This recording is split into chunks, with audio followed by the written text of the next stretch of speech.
A nutrição e a reprodução animal são fatores determinantes na pecuária de leite, inclusive porque influenciam no sucesso econômico da atividade leiteira. Através da série Boas Práticas na Pecuária, apresentada pela Suifarma Saúde Animal, o médico veterinário Luiz Eduardo Albarello tira as principais dúvidas dos pecuaristas em relação à nutrição e à reprodução animal.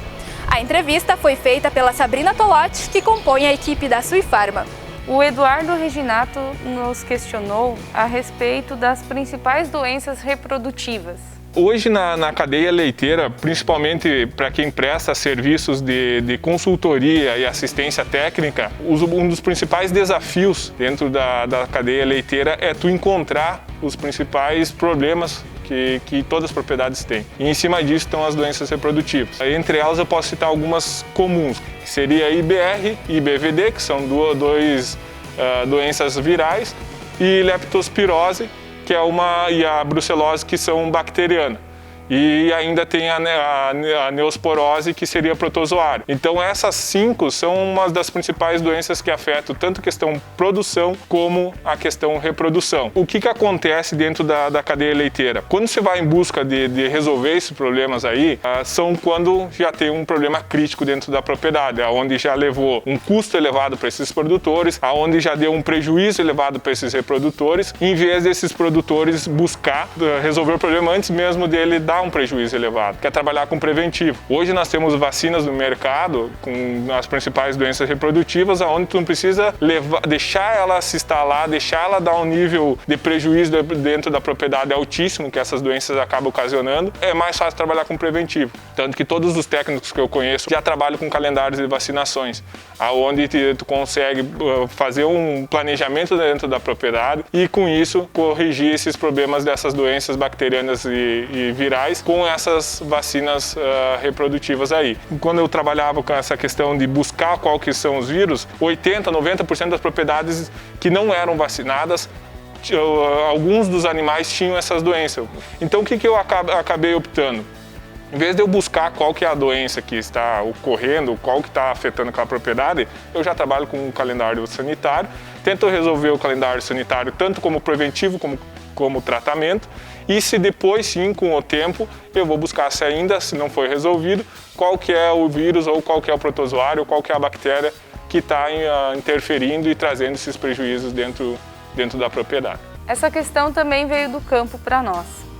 A nutrição pós-parto e a avaliação uterina estando corretas, por que algumas mostram muco translúcido não cristalino?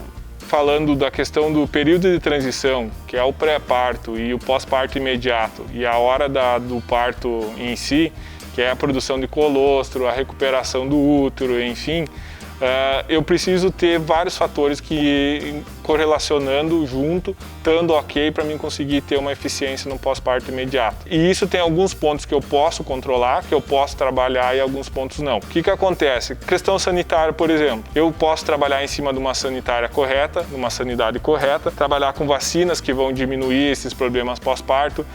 Posso trabalhar com uma nutrição correta, que é uma dieta aniônica no pré-parto. Outro ponto que eu tenho que cuidar, qual é o score corporal que esse animal está chegando num pré-parto, que principalmente os animais obesos eles vão dar um problema pós-parto maior do que os animais sadios, com score corporal adequado. Então, às vezes, tem alguns pontos nesse período de transição que não é controlado. Um deles é o estresse térmico, ou pelo menos não 100%. Se eu trabalhar com um sistema eficaz de refrigeramento, eu vou diminuir esse problema de estresse térmico. Mas quando trabalho a campo ou a pasto, os períodos principalmente dessas vacas que vão acabar parindo no verão, tu não vai ter uma eficiência 100% desse período de transição e da questão de cicatrização do útero no pós-parto imediato. Então isso pode baixar a imunidade desse animal. Então essa recuperação desse útero pós-parto pode ser afetada, parcial ou não, dando uma endometrite ou uma metrite crônica, uma retenção de placenta, enfim, todos os problemas que vêm por causa do pré-parto inadequado. Então, com isso, tem algumas coisas que tu pode, sim, trabalhar em cima de melhorias, mas algumas coisas dependem, por exemplo, do clima, que é da questão de estresse térmico. E essa é a baixa de imunidade que pode ocorrer em trazer um muco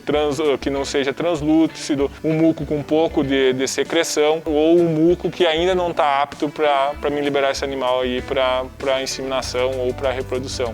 E por quê? O que eu quero dos meus animais? Eu quero que eles venham de um pré-parto adequado. Por quê? Porque eu quero esses animais fazendo o cio antes dos 30 dias. Eu quero esses animais aptos, liberados, antes dos 30 dias.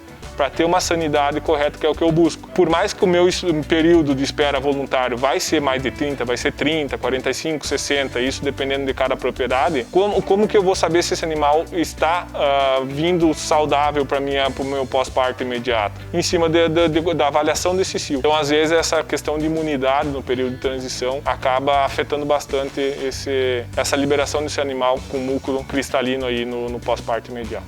Nosso cliente Samuel Bride trouxe uma pergunta aqui: quando vou inseminar um determinado animal e não consigo passar todos os anéis, que procedimento seria o mais recomendado?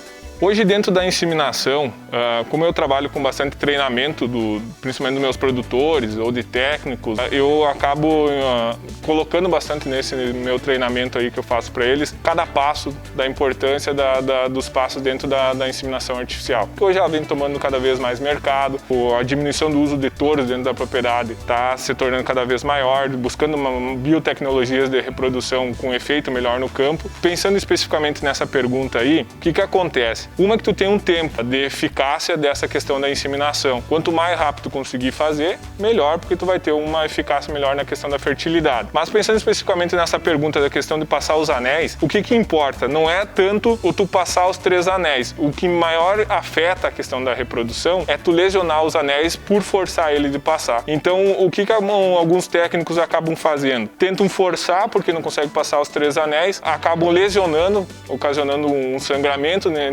nesses anéis cervicais, que eles chamam da cervix, que daí sim, isso sim acaba acarretando uma ineficiência na questão da fertilidade, porque o sangue, juntamente com o sêmen, ele é espermicida, vai acabar matando esses espermatozoides. Então seria mais fácil tu passar 1, 2 anéis e acabar liberando o sêmen no segundo anel, por exemplo, do que eu acabar lesionando para mim tentar passar esses 3 anéis. Então, respondendo a pergunta, é melhor tu liberar o sêmen no segundo anel do que tu forçar e acabar lesionando os anéis cervicais ou a cervix, tentando com isso passar os 3 anéis cervicais.